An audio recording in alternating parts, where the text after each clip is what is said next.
I was with Saddam face to face. So many things went through my mind, what to do. I told him, you killed the Iraqis, you killed the children, you are against God. And he said, I'm Saddam, I'm still the president. Millions of Iraqis wish for that day to come and they see Saddam captured, and he's in my hands. This is a dream come true to me. I want to prove it to the world.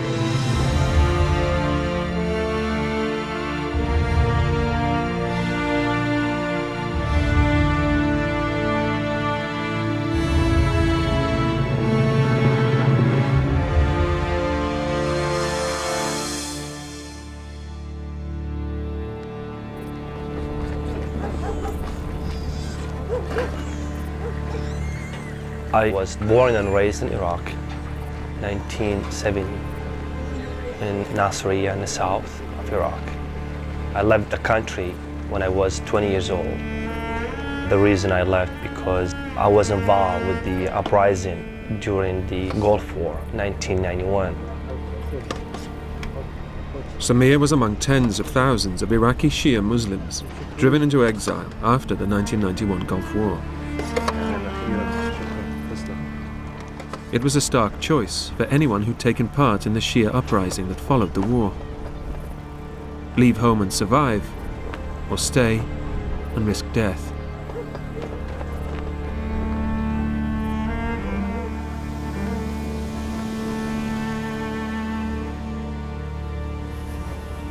By the early spring of 1991, Saddam had looked beaten. His invasion of Kuwait had been repulsed with almost indecent ease by an American-led coalition. Encouraged by the West, the Shia cities of southern Iraq erupted in rebellion against decades of oppression. We thought it's a perfect time to change Saddam's regime. So we went with the uprising against Saddam, but we couldn't make it. We couldn't get any help from anywhere. So we had to leave the country. Western assistance never came, and the Shia uprising was crushed within weeks, with estimates of between 25 and 100,000 dead. This footage, recorded in Samir's home city of Nasiriyah, contains graphic evidence of what happened to those who stayed.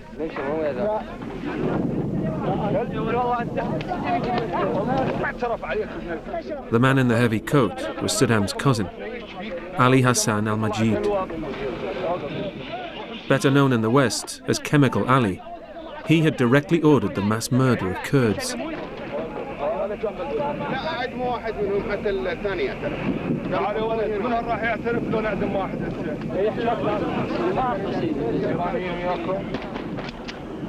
Samir's escape from all this was the beginning of a long, painful journey into exile.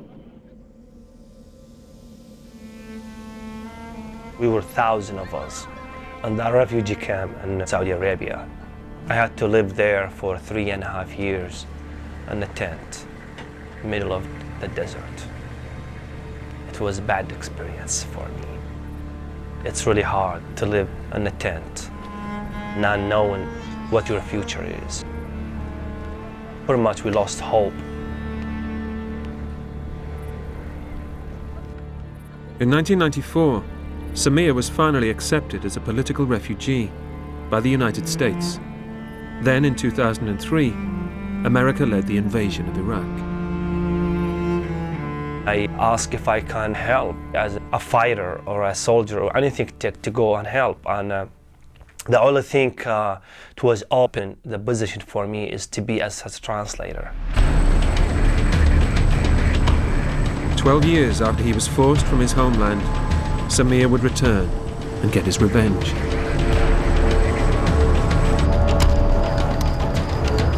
On a cold December night in 2003, he's part of a US Special Forces team in pursuit of Saddam Hussein.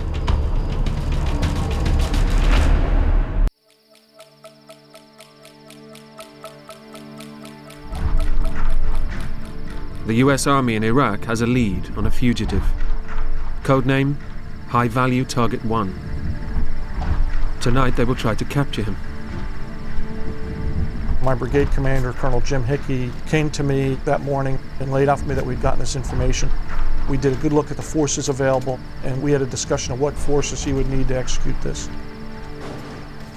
He went back and looked at a plan and came back to me about 2 hours later, laid out the plan for me, and the plan was to go in that evening. And we called it Operation Red Dawn. Okay, one more time. We're here, just off Highway 24. We'll set the outer perimeter here. We have 8 Apaches airborne. We had a pretty good assessment of where our objective area was, and within that area, we designated 2 specific points.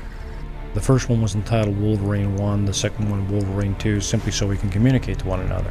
Right, so we're hitting the targets from here? Saddam Hussein has eluded the Americans for almost 9 months. But with Iraq in deepening crisis, his capture has now become an urgent priority.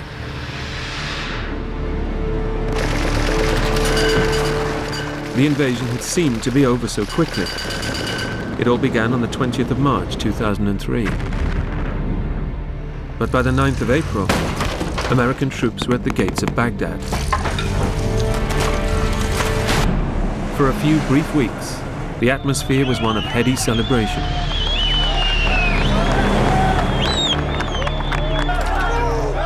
President George W. Bush declared the conflict over. Major combat operations in Iraq have ended. In the Battle of Iraq, the United States and our allies have prevailed. The tyrant has fallen, and Iraq is free. But then the insurgency began.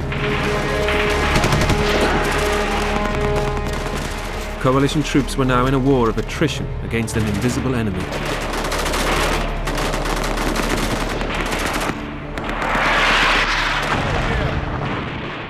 As the chaos grew, many Iraqis remained convinced that Saddam Hussein was directing the insurgency and could still regain power. I always sensed widespread fear of Saddam Hussein.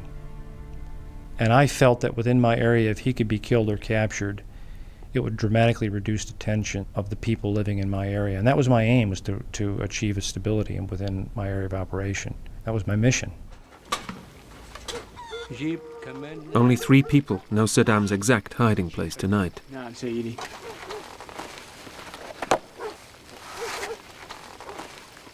2 of them are acting as his minders. They're the sons of a Saddam loyalist in the small farming town of Ad-Dur, close to the dictator's home city of Tikrit. The other is Saddam's personal bodyguard. His name is Mohammed Ibrahim Omar al-Muslit. 2 nights earlier, Muslit had been captured in Baghdad by the Americans. Samir, now working as an interpreter for American Special Forces, has been brought in to translate during Muslit's interrogation. First, he lied to us about Saddam. He lied about where Saddam is. But we have information. We put him on the spot. He knew he couldn't lie anymore because we have a picture on a satellite. We brought the map and he located the farm on the map. He showed a farm called Ad-Dur. He knew the guy we picked up was a guy who was very, very close to Saddam Hussein and should have good information.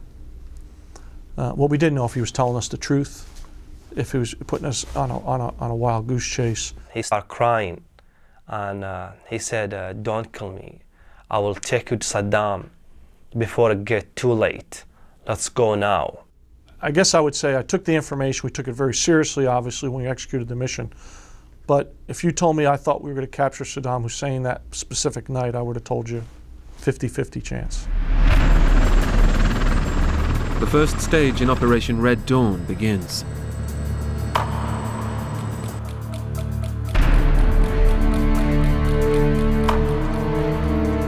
about 600 people, tanks, Bradleys, attack helicopters, ground infantry.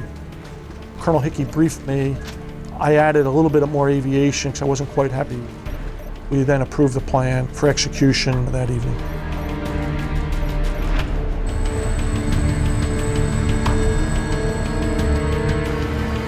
Farmland and orchards just north of Ad-Dur are sealed off in a huge and well-rehearsed military maneuver. No one will be able to move in or out of a wide perimeter. We had tanks and helicopters and forces that are ready to fight. I think they thought it's going to be a battle. It was a lot of forces, a lot of forces. We cordoned off about a 2-kilometer by 4-kilometer area, and then we made sure we had supporting aircraft, which in this case was attack helicopters, to also make sure we'd have good eyes if somebody was trying to break out of the cordon.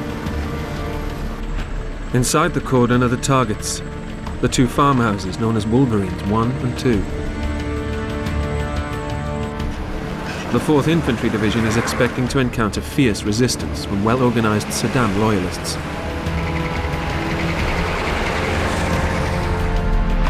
We had thought that he would have a warning system of individuals who would be out a couple kilometers that would warn him that something was going on, and then there'd be some sort of an escape that would occur. So we had riverine blockage because this was right along the Tigris River, so they couldn't escape by boat down the Tigris River.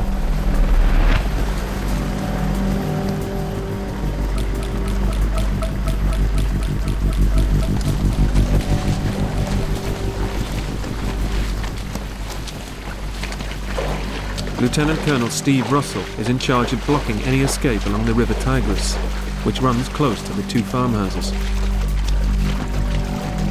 I was told to have all of my forces ready for action. And when the raid actually did go down, we had a blocking position just opposite the Tigris River. As well as the huge advantages of night vision, the entire outer cordon is visible only to the Americans, using a sophisticated digital tracking system which plots all of their positions. The 4th Infantry Division was equipped with a digital technology, and it did allow us to assemble forces very quickly on a certain location. That helped a great deal, because if something went down, we could just go assemble on one another very quickly. You could see it on the map and you just go to it. Waiting at an abandoned barn just outside Ad-Dur, the attack force for tonight's raid is a special operations unit known as Task Force 121. With them is Muslit, Saddam's personal bodyguard. The translator is Samir.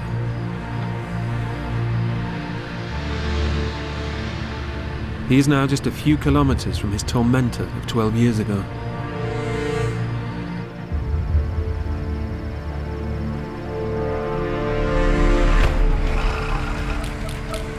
With the outer perimeter sealed, the attack force moves in.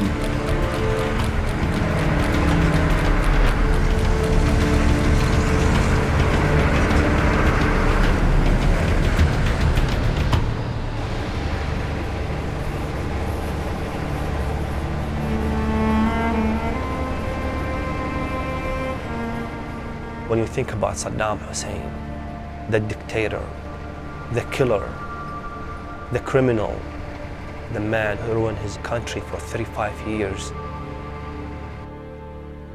I lived my life in Iraq for 20 years, and I know what happened to my country, what happened to my own people, for the family I lost, for the friend, for the neighbors being executed during Saddam's regime.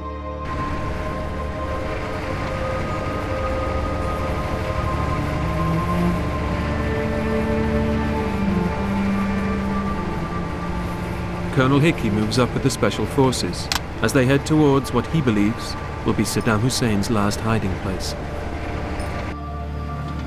That particular evening, we had as good a chance as we ever had, if not better. The information was quite good. And what else do you do on a Saturday night in Tikrit? Sergeant John Iverson is a driver for a small support unit that will form a protected inner perimeter for the Special Forces. When we left from the staging area, it was a clear night.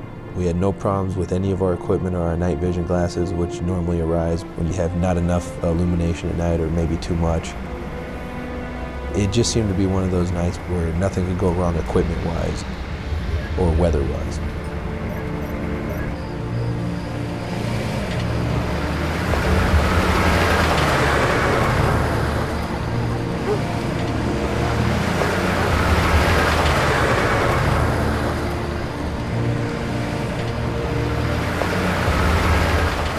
What happened is I was first vehicle behind the Special Forces Operations Grouping. Our instructions were simple. We were to follow them. They will move into a location. When they move into a location, we will set our perimeter. At that point, all the other vehicles in our convoy behind us went and set in their positions.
General, Wolverine 1 and Wolverine 2 are clear.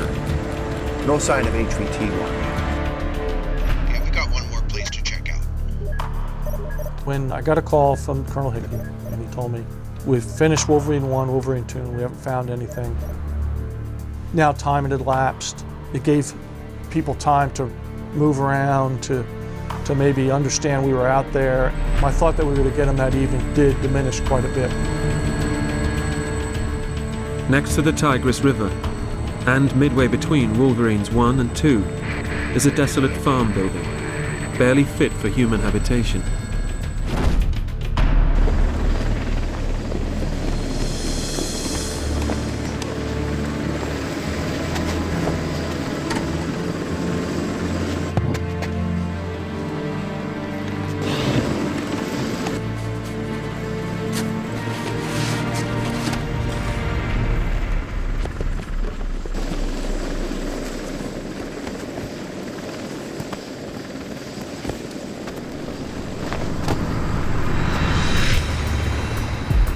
With Wolverines 1 and 2 yielding nothing, the only other place that might conceal Saddam is the nearby farm building.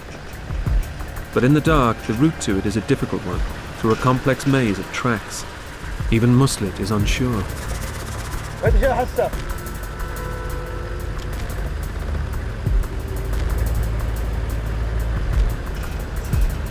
Aye. Yamin. Go right.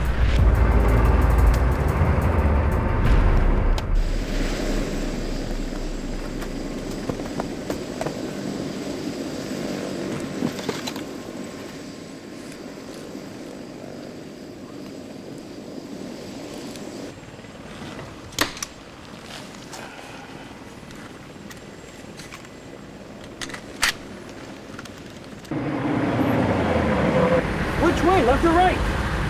ولا يمين. أنا ما أعرف. طالع. يمين. لا يسار. I need an answer now. لازم يعرف هذا. طالع قد. ما أقدر أشوف. شمال. Go left. There's so many dirt road, we don't know which one we take. And it was like, keep telling us this one, no, the other one, no, this one, the other one. They got really upset about him, and they would start yelling at him, and when they yell, I have to yell. You should be able to see the farm by now. Where the hell is it? وين المزرعة؟ مش مزرعة هو، وين المزرعة؟ ما تقدر أشوف. باب النظور لك، باب النظور. بعد ما تقدر. هنا. There, six over there. Go right. We kind of slowed down, and we stopped a little bit. Then we start moving, and they start screaming at him. And for some reason, he just took us to the right way.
Sergeant John Iverson occupies a position just 50 meters away from the farm building. My gunner scanned through his sighting system to make sure that our sector was clear.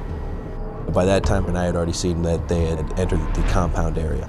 I don't really know what was happening inside the compound, but I remember my gunner kicked me, told me that there was someone moving around in the orchard next to us.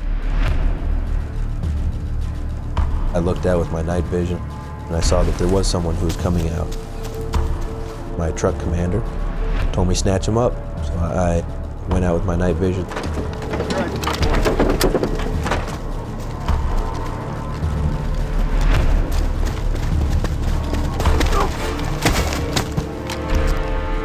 Snatched him up, detained him, and notified my commander. We called it up. It turned out later on that man drove the taxi cab whenever he needed to maneuver around.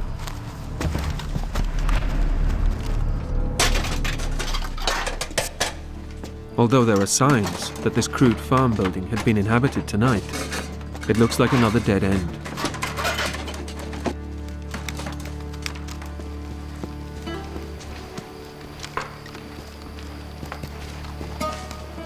We got nothing, boss. Okay. Let's get Samir to talk to our new friend.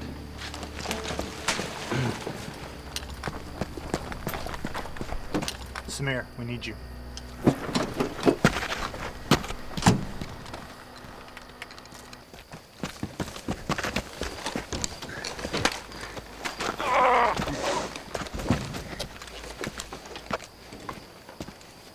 Where is Saddam? كلم صدام. كلم صدام. ايه أنا ما أعرف وين صدام. ليه بيكون هني؟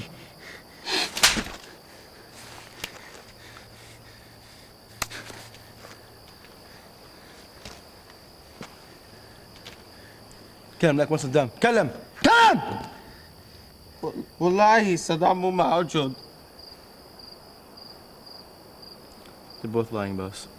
We tried so many things for these guys to make them talk, to tell us where Saddam. We gave them a chance to tell us where Saddam is. They lied to us.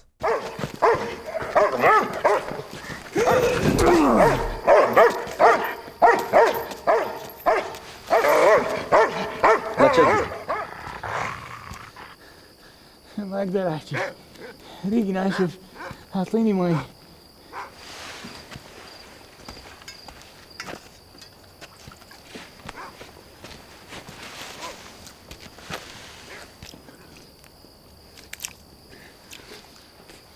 Right, he's got to tell us where Saddam is.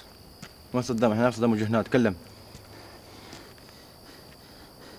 صدام مو هني. مين يقول لك صدام هني؟ اللي يقول لك صدام هني يكذب عليك. انت تكذب.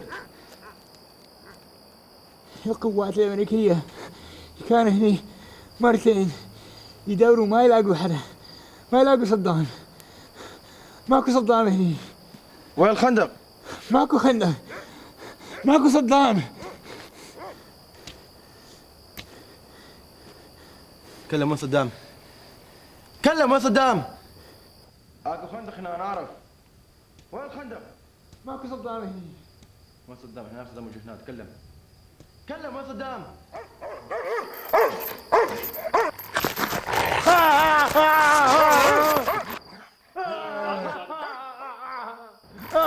اكو خندق هنا انا اعرف. وين الخندق؟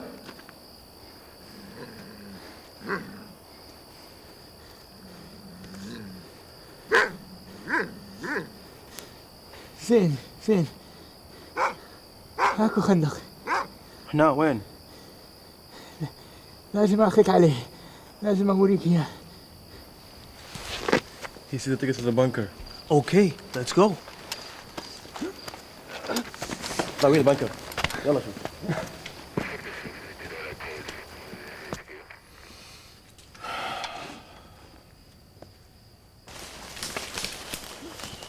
Inside that farm, it's all trees, orange trees.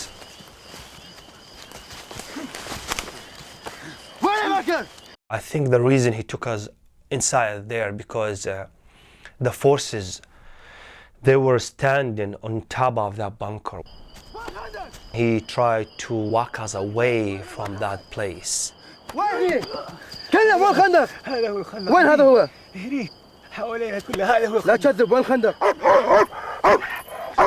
كلم لك. وين الخندق؟ وين هني؟ وين؟ هذا هو الخندق. وين هذا هو؟ وين؟ He said, this is the bunker. It was like, what do you mean this is the bunker? He just like pointed to the trees. He said, this is what we call a bunker. This is the bunker. Man. What's he saying? He's trying to say that's a bunker. Where? وين الخندق؟ شاوني. وينه؟ كله محل ما احنا هني. Among those trees, it says in Iraq, that's what we call a bunker. What? I think he's lying. I guessed. We don't have time for this. We scared him of the dog to make him talk. I punched him in the face. I was like shaking him up and down.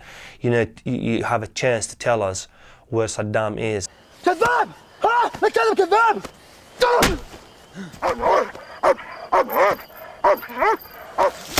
هذا آخر فرصة لك. قل لي وين صدام؟ لو ما قلت راح نلاقيه. هذا آخر فرصة لك.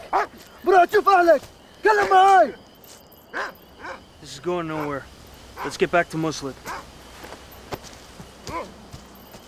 He didn't tell us where Saddam is. We had to go back to the bodyguard. That's all the hope we have. I was kind of disappointed. I mean, we're here to capture Saddam. Where Saddam is, this is the time we need to get Saddam out. And so far, there's nothing.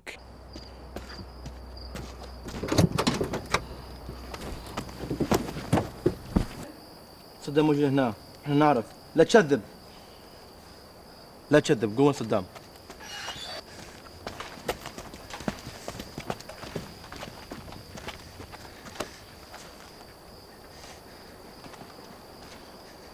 انا الاقي الخندق، الاقي صدام، واذا ما تقول لي راح اقتلك.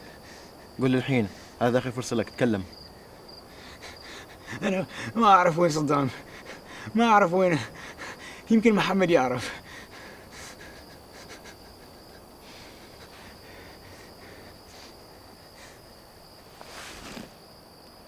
تقول الخندق هنا حاطه بالخريطة. اتكلم. والخندق تكلم. Where's Saddam? Tell us now. Show us the bunker.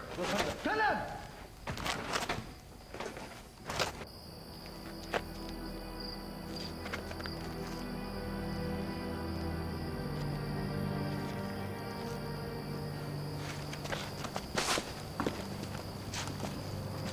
خندق هنا. وين هنا؟ He said, that's the bunker you guys stand on. We asked him, are you sure? He said, yes. We walked him in, and he pointed exactly where is the door. And he tapped with his feet on the ground, and he said, dig in here.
When they pulled that cover, I saw that hole. I couldn't believe it. We used to see Saddam on TV, the hero, the man, the powerful man, the scary man, the man who built like thousands of palaces. Just no way, I just believe he's in that hole, a small, dirty hole. There is no way Saddam is here. The bodyguard is lying. Okay, light it up.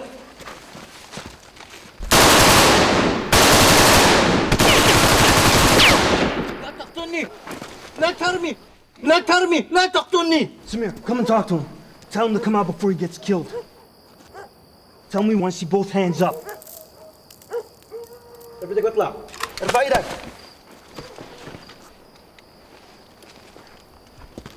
They pulled me back. They let me go talk to him for a second, to tell him to come out.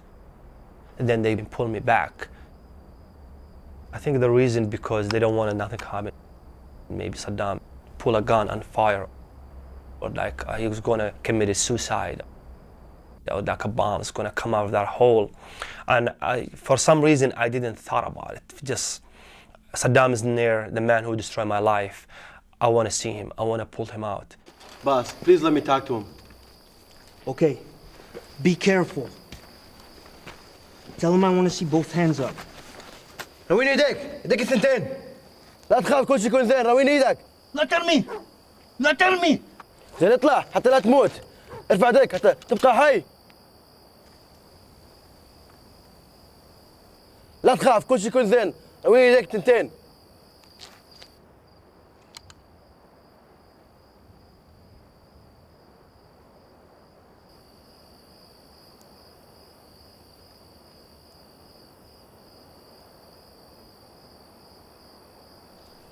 Tell him to put his other hand up.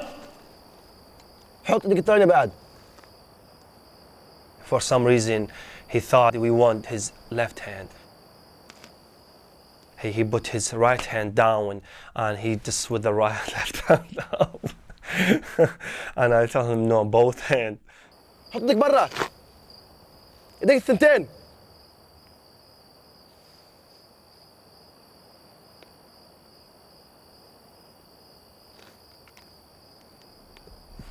Got him. I got him. Come on.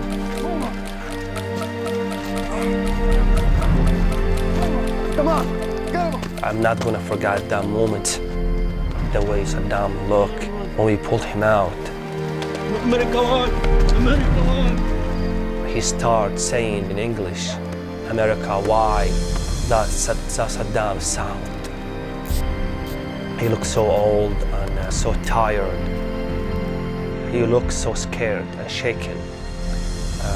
He was hair all over, long beard, long hair. When some guys, they grabbed him from his hair, his hair was greasy. I think God knows how many times he never took a shower. He looked terrible. That's him, that's Saddam. Ask him his name. That's Saddam. Ask him. Chismek! أنا صدام. And he said, I'm Saddam. Yeah, they asked me to tell him, what's Saddam? I asked him, Saddam what? We need to say his full name. Ask him Saddam what? What? Ask him! قول لهم اسمك شنو صدام شو؟ قول! He said, I'm Saddam Hussein. When I told the guys, Saddam Hussein, that moment, just everybody got freaked. Saddam Hussein.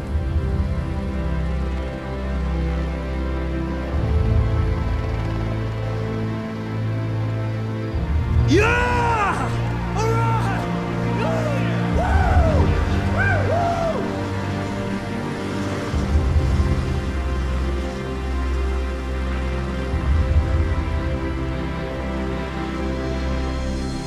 I still couldn't believe that man, how he pulled him out of that hole. The man I was born and raised, see him on TV and calling himself the hero. And it was so easy to capture him. He wants to stay alive. I was looking to al-Muslim and he was not happy. The way he looked in his face, he was not happy. He was kind of like upset. Tell him President Bush sent us to get his fucking ass. And I told him what the guy told me to tell him. And he was not happy about it. He said, my shoes. In Arabic culture, when you say my shoes, it's unrespectful. He said, my shoes, it's better than you and your family and your country. That was his response to this special forces guy. 121 to command. HVT-1 is in custody. Repeat, HVT-1 is in custody. Over.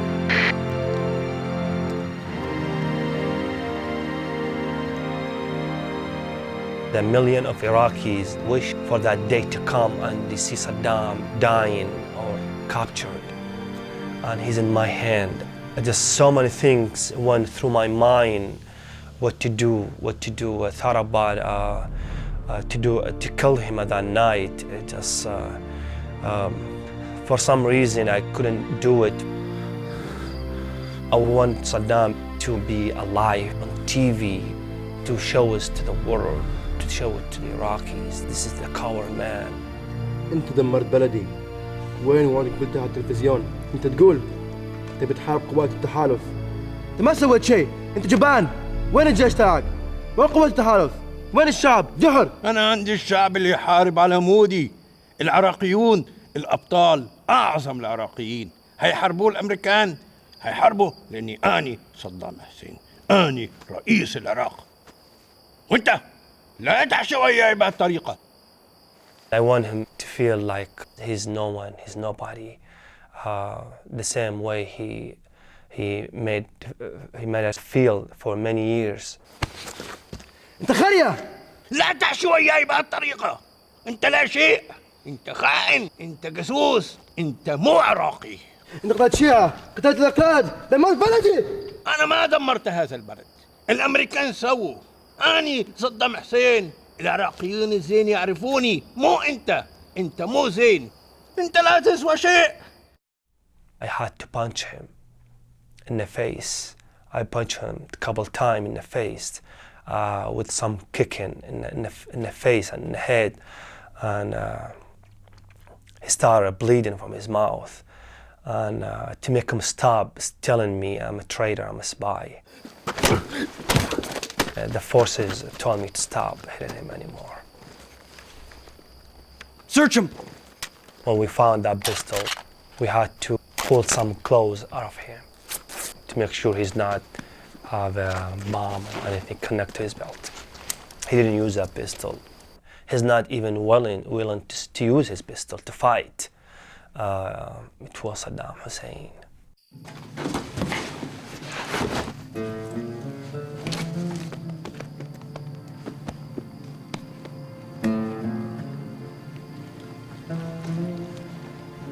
كذب علي يقول ماكو صدام ماكو خندق هذا صدام كاهو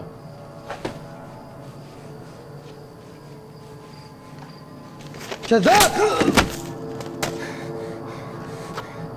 أنا ما كنت أعرف وين صدام. محمد بس كان يعرف وين. Okay, get him up. Let's get him dressed. For some reason that night I have a different feeling. Something gonna happen. I took my camera with me. Boss, this is a dream come true for me. Please let me take a picture. We can't do that, Samir. I want to prove to the world this is the coward man, this is Saddam, how we pulled him out. I need to take a picture with Saddam. I have to take a picture with Saddam. Please let me take a picture. You got a camera? Okay, quick.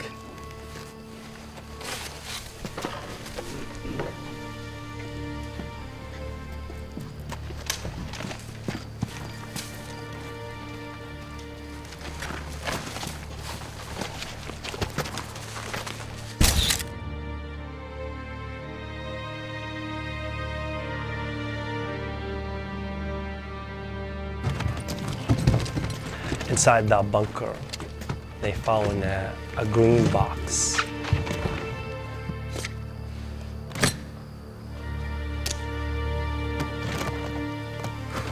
It was cash money in that box, $750,000 US.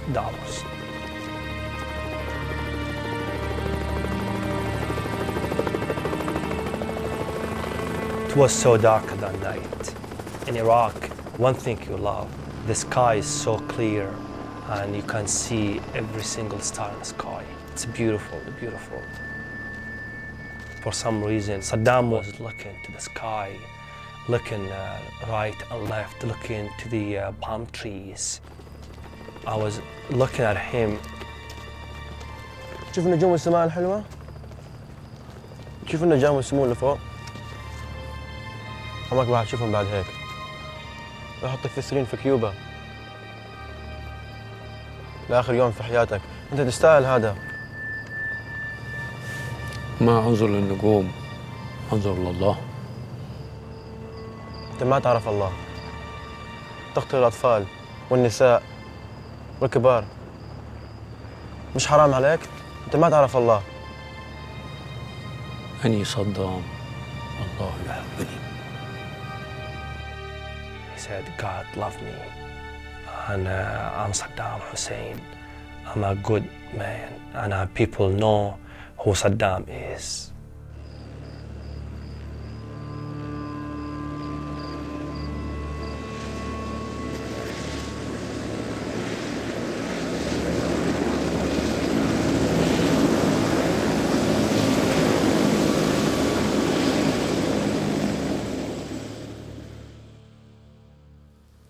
Ladies and gentlemen, we got him.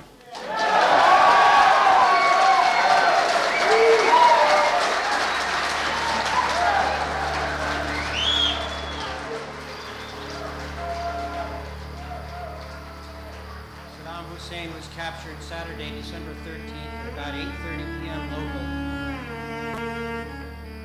This is Saddam as he was being given his medical examination today.